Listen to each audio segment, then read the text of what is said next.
the things that other people want for you, the values that society tells you you're supposed to go after, and the things that are really meaningful for you.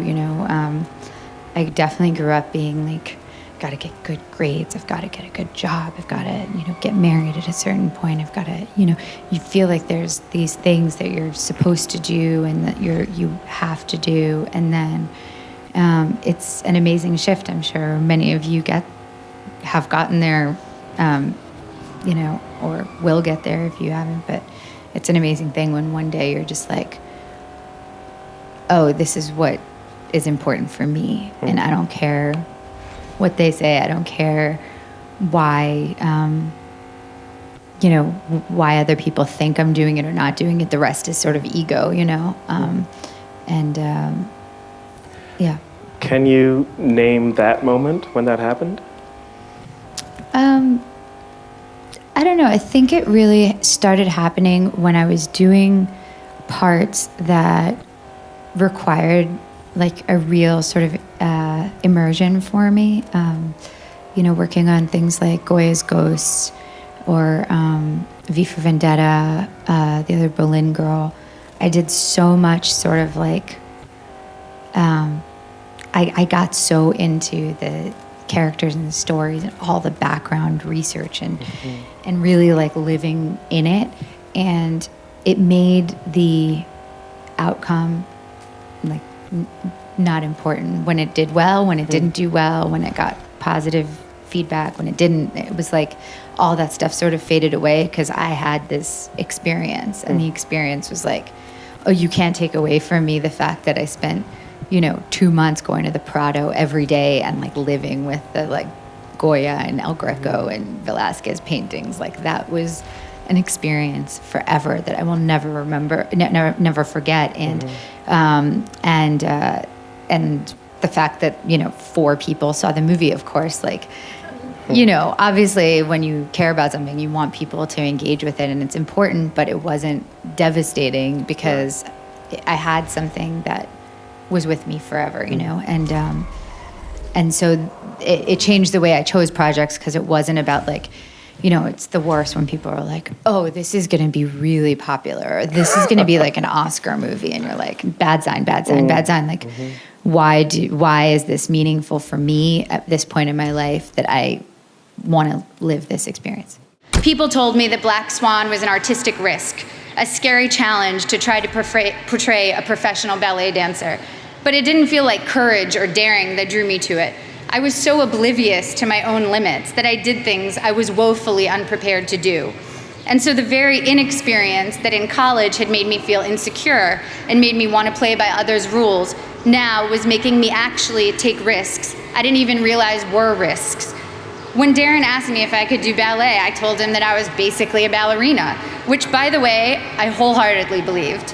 When it quickly became clear in preparing for the film that I was maybe 15 years away from being a ballerina, it made me work a million times harder. And of course, the magic of cinema and body doubles helped the final effect. But the point is, if I had known my own limitations, I never would have taken the risk. And the risk led to one of my greatest artistic and personal experiences, in that I not only felt completely free, I also met my husband during filming. And what compelled you to get involved in the project? I know that's kind of a hard question because it's probably so many different things, but when you think about projects that you get involved with, what are some of the key elements?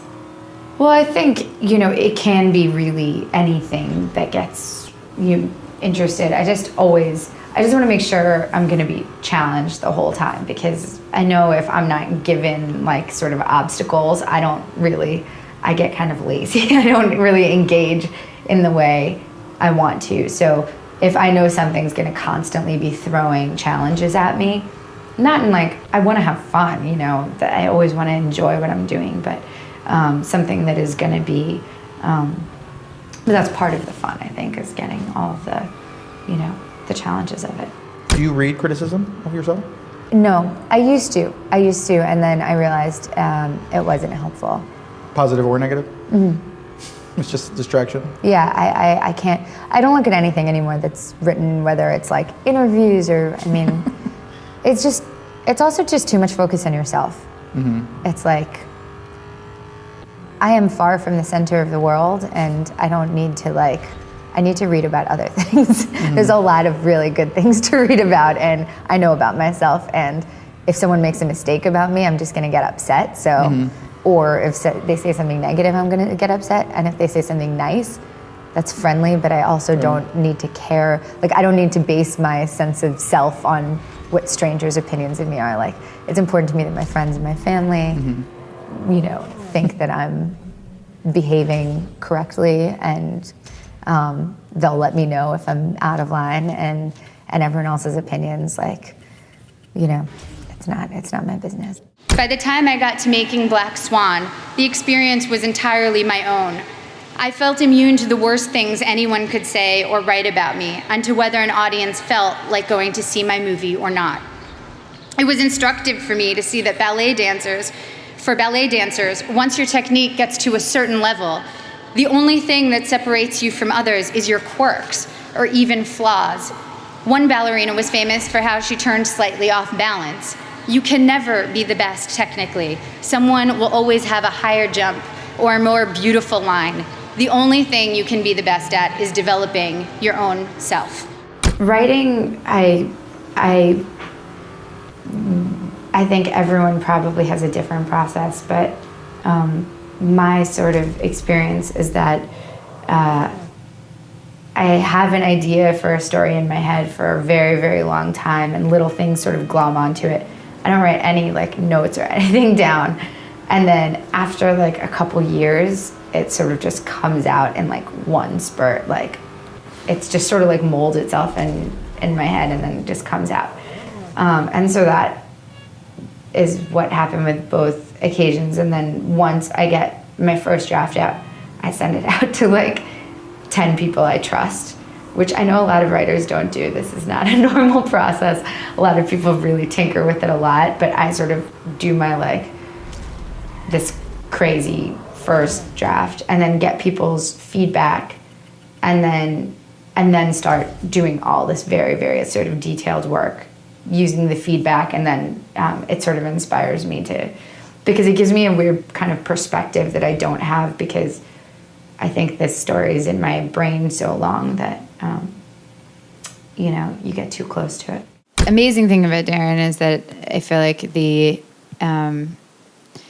there's not the ego that that just doesn't. There's some people who just, they're I'm the boss. I'm gonna make the rules. He asked questions. He listened and took ideas when they were good, and when they weren't good, he's that's not a good idea, and you just wouldn't do it, and that's fine. That's always what you're doing as a cast or crew member is you bring your ideas, and if they're right, great, and if they're not. I've definitely worked with people who are don't want to hear anything. They're that's not your job. Just go do what I tell you to do. Wow. Which makes it less interesting, of course. And then, of course, there's people who listen too much, and then they water down their own vision, which, of course, is not a problem for Darren. But that's the joy. Also, that was something I learned when I was directing too, to just have an open ear and use people's best suggestions. You have 100 people who are there for you to help you create your vision, and sometimes they have a good idea. What do you want from a director? I love feedback. I mean, I think part of my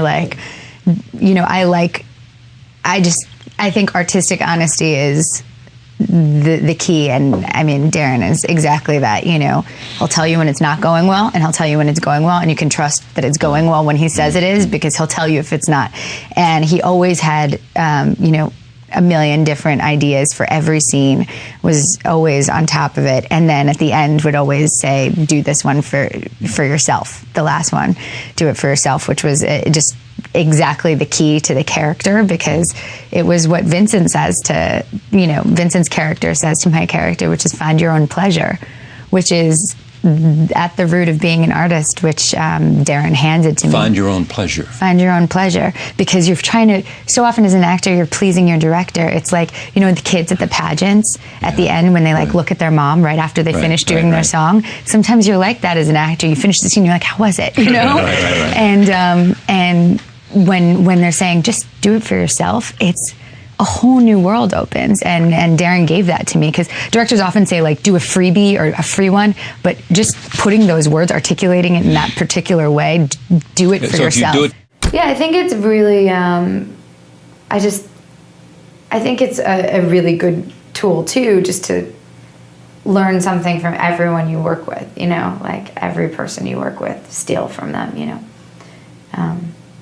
Yeah, I mean, I think stealing from people when you're acting is really easy, because it's always going to be funneled through you. So no, it's not plagiarism in any, you know, no one will ever know unless you're really, really good. At the risk of sounding like a Miss America contestant, the most fulfilling things I've experienced have truly been the human interactions.